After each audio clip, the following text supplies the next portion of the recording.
Hi guys, I hope all of you are doing well. I'm Niladri Mukherjee. I am a regulated Canadian immigration consultant and I practice in Mississauga, Ontario, Canada.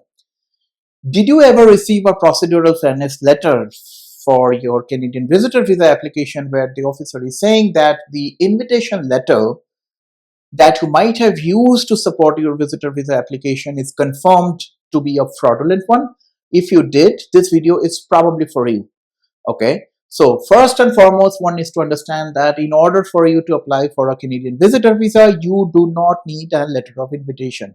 That is not a mandatory document. Okay, if you genuinely know somebody, and the term is genuine, if you genuinely know somebody, that person may invite you by sending an invitation letter. But if you do not know somebody, if you want to be a genuine tourist, you have all the right to do so. Do not pay any money to anybody if somebody is saying that this is a mandatory requirement or that it will increase your chances of success. Absolutely false, absolutely lie. That's one thing. But let's say you did not know anybody. Okay, somebody told you that, well, pay me $500, I can issue a letter of invitation to you and that your visa will be approved and whatnot. Trust me, IRCC is smarter than that you think, because there is a very high probability, because that person is sending the letter not only to you but also maybe 500 other people. Okay, and IRCC maintains a repository of all these letters in the system. The moment it flags, you would receive a procedural fairness letter, and trust me, those are the ones that are very, very, very serious ones, because you may face all the repercussions of it, including a 5-year ban.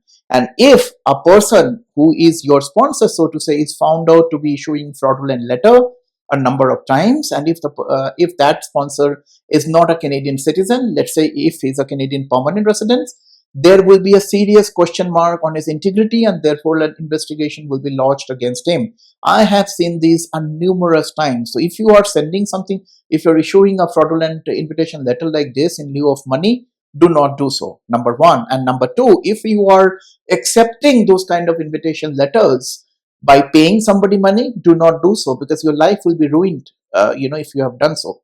If you have received a procedural fairness letter in partnering to this kind of a circumstance, all you need to do, frankly, is to come clean and request IRCC to be a little bit more lenient with you, because if your submission is not correct, if you're not able to distinguish between an innocent mistake and an actual mistake, between an innocent misrepresentation and an actual misrepresentation, the consequences will be very, very severe. So if you do not know how to respond to this kind of a letter, do not attempt to write a letter saying that, well, I did not know it. Its responsibility lies on you to ensure that you understand the law. Not knowing the law is not an excuse. So you cannot say that I did not know how to write it, right?